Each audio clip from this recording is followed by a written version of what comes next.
अस्सलाम वालेकुम। आज हम स्मार्ट एकेडमी की तरफ से मैथ्स का लेक्चर लेने वाले हैं। किस चीज़ पर? स्टैटिस्टिक्स और अरिथमेटिक पर। ये पहला लेक्चर होगा स्टैटिस्टिक्स और अरिथमेटिक। ये दोनों तकरीबन एक जैसे हैं, ठीक है। अरिथमेटिक इस पर हम क्लास लेंगे। ये हमारा पहला लेक्चर है, लेक्चर 1 है। इसके बाद भी मैं इंशाल्लाह स्टैटिस्टिक्स और अरिथमेटिक पर एक लेक्चर लूँगा। और इस लेक्चर में हम बेसिक चीज़ें कुछ पढ़ते हैं जो स्टैटिस्टिक्स और अरिथमेटिक को समझने के लिए चाहिए। बेसिक टर्म्स जो आप लोगों को पता होना चाहिए। तो इसमें सबसे पहले है एवरेज या सेंट्रल टेंडेंसी।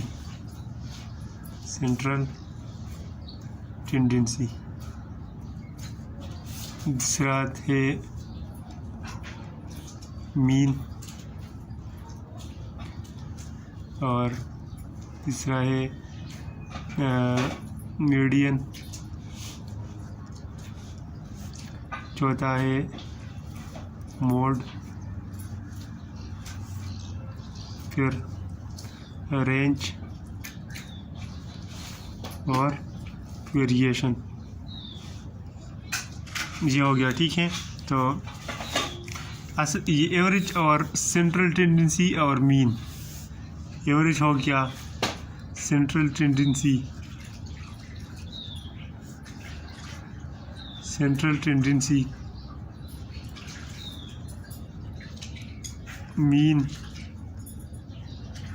मीन और इसको अरिथमेटिक मीन भी कह सकते हैं। अरिथमेटिक मीन ये सारी एक चीज़ है, ठीक है। इसमें कंफ्यूज नहीं होना, ये सब एक चीज़ है। इससे मतलब क्या है कि आप लोगों को वैल्यूज़ दिए होंगे या कोई भी डेटा दिया होगा, उसका आप लोगों ने मीन निकालना है। मीन का फार्मूला क्या है? मीन या एवरेज को फाइंड करने के लिए ये sum of all the values, सारी वैल्यूज़ को हम प्लस कर लेंगे। Sum of all the values divided by total number of values, और जितनी वैल्यूज़ दी गई हैं उस पर डिवाइड कर लेंगे। फॉर एग्ज़ाम्पल आप लोग को 5 स्टूडेंट्स के मार्क्स दिए गए हैं। एक्सक्यूज़ में फ़र्ज़ करो कह रहे कि ABCDE ये 5 स्टूडेंट्स है। एक के है 200 मार्क्स, दूसरी के 300 मार्क्स, चौथी के 400 मार्क्स, तीसरी के और फिर 300 मार्क्स। फ़र्ज़ करो 4 स्टूडेंट्स है। वो कह रहे कि इसका मीन निकालो, एवरेज मार्क्स निकालो कि इन 4 स्टूडेंट्स की कितने हैं एवरेज मार्क्स। ABCD ये 4 है। तो इसमें आप लोगों ने क्या करना है? वैल्यूज़ को सारों को प्लस करना है। 300 + 400 + 300, और ये टोटल कितनी स्टूडेंट्स है? 1 2 3 4, और 4 पर डिवाइड कर लेंगे। तो ये क्या आएगा? 500 900 1200 डिवाइड बाय 4। हमारे पास एवरेज या मीन, अरिथमेटिक मीन क्या आ गया? 300। ये अरिथमेटिक मीन हो गया, ठीक है। इसके बाद आते हैं मीडियन पर।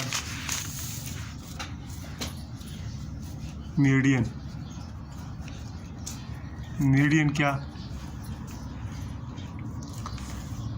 मीडियन असल में आप लोग को कोई भी डेटा दिया हो या वैसे नंबर्स दिए हो तो वो बोलेंगे कि इसका मीडियन जो है, इसका मिड नंबर जो होगा, मिड पोजीशन पर जो नंबर होगा वो क्या होगा? मीडियन होगा। फर्स्ट का हमारे पास ये वैल्यूज है 5 4 3 2 1 6। अब आप लोगों ने देखने कि अगर नंबर ऑफ वैल्यूज़ 8 में है, देखिए 1 2 3 4 5 6 ये तो इवन है, और मैं एक और वैल्यू ऐड करते 7। ये 8 नंबर हो गए। 1 2 3 4 5 6 7, ये 8 नंबर में है। तो इसका मीडियन तो आसानी से निकल आता है। देखिए 1 2 3 ये मिड पोजीशन पर है ना, 3 इस साइड पर है और 3 इस साइड पर, और ये दरमियान में है। तो इसका मीडियन क्या होगा? इसका 2 होगा, मीडियन 2। लेकिन फ़र्ज़ करो अगर आप लोग को ऐसा वैल्यूज़ दी गई हो जो इवन नंबर में हो, फ़र्ज़ करो इसी में मैं एक या और नंबर लिख लेता हूँ। चलो 3 2 1 1, 5 और 3। तो मैं उसका मीडियन मालूम करना चाहता हूँ। मीडियन कैसे मालूम करूँगा? मैं पहले देखूँगा कि कौन सा मिड में है। अब मिड में तो ये भी नहीं आ रहा, ये भी नहीं आ रहा, तो हम इन दोनों को कंसीडर करेंगे। ये दोनों मिड में हो गए ना, दो इस साइड पे है, दूसरी साइड पे, ये दोनों मिड में है।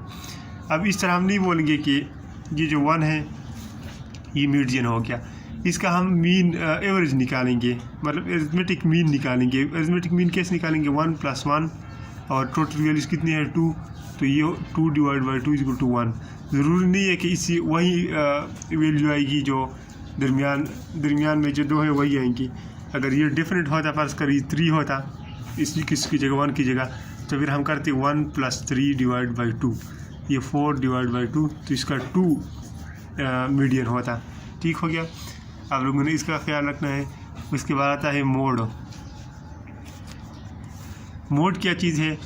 मोड आप लोग को फर्ज करो एक डेटा दिया गया है, कोई भी डेटा, फर्ज करो स्टूडेंट्स के मार्क्स दिए गए इस तरह 300, 400, 500, 600, 300 और 400 फिर 300। ठीक हो गया। मोड वो होगा जो मोस्ट रिपीटेड होगा, जो सबसे ज़्यादा रिपीट हुआ होगा वो क्या होगा? मोड। तब इसमें क्या ज़्यादा रिपीट हुआ है? 300, 400, 500, 600, 300, 400, 300। इसमें 300 3 दफ़ा आया है सबसे ज़्यादा, तो इसका मोड क्या है? ये 300 है। ठीक हो गया। फर्ज करो अगर ऐसे डेटा है, फर्ज करो मैं लिखता हूँ 220, 30, 30, 40, 40, 50। इसमें 30 भी 2 दफ़ा आया है और 40 भी 2 दफ़ा आया है। इसका हमें पता भी नहीं चल रहा कि इसमें कौन सा मोड होना चाहिए। तो इसका हम लिखेंगे, उधर एक्सक्यूज़ में भी ऑप्शन दिया होगा, the given data has no mode. इसका कोई मोड नहीं होगा। अगर एक वैल्यू से ज़्यादा रिपीट हुआ है सेम, तो फिर इसका मोड नहीं होगा। ठीक है। और इसके बाद आता है रेंज। रेंज तो सिंपल है। रेंज जो डेटा में जो हाईएस्ट वैल्यू होगी, हाईएस्ट वैल्यू इससे लेकर लोवेस्ट वैल्यू, हाईएस्ट से लोवेस्ट वैल्यू, उस डेटा की रेंज होगी। अब इस डेटा की रेंज क्या है? 20 सबसे लोवेस्ट है और 50, तो 20 to 50 ये इसकी रेंज है, या 50 to 20 दोनों तरह हम लिख सकते हैं। ये इसकी रेंज है। वेरिएशन क्या है? वेरिएशन इसका कोई फार्मूला भी नहीं है, इसका कोई वो नहीं है, बस सिर्फ हम वेरिएशन और रेंज एक दूसरे से रिलेटेड है। किस तरह रिलेटेड है? जब हम रेंज फाइंड करते हैं तो उससे हमें वेरिएशन का पता चलता है कि इसमें कितना वेरिएशन है, मतलब 20 से लेकर कि 50 तक इतना वेरिएशन है। वेरिएशन मतलब डिफरेंस, कितना डिफरेंस है, कितनी डाइवर्सिटी है, कि कितना नीचे है, कितना ऊपर है। तो वेरिएशन किसी भी चीज़ में, वेरिएशन जो आप लोग को पता भी होगा वेरिएशन का, तो वेरिएशन इसका कोई फार्मूला नहीं है, बस सिर्फ ये समझो कि वेरिएशन क्या होता है और किस मकसद के लिए है। वेरिएशन में हम सिर्फ डाइवर्सिटी फाइंड करने के लिए कि इसमें कितनी डिफरेंसेस है, इन गिवन डेटा में कितने डिफरेंसेस है इसमें, और क्या है, मतलब रेंज से पता वेरिएशन का चलता है। तो ये कुछ बेसिक बहुत ही टर्म्स थी स्टैटिस्टिक्स में, ये आप लोग को याद होने चाहिए। ठीक है। इसके बाद इंशाल्लाह अगले लेक्चर में मैं स्टैटिस्टिक्स और अरिथमेटिक को पूरा करवाऊँगा, इधर कुछ एग्जांपल दूंगा, आप लोग को समझाऊंगा। वैसे अगर ये बेसिक टर्म्स याद कर ले ये भी काफ़ी है, क्योंकि आप लोग मेडिकल के स्टूडेंट्स से इतना मुश्किल वो नहीं आता, लेकिन अगले लेक्चर में पूरा इंशाल्लाह मैं करवा दूंगा जो भी पॉसिबल आ सकते हैं MCQs में। ठीक है। Thank you.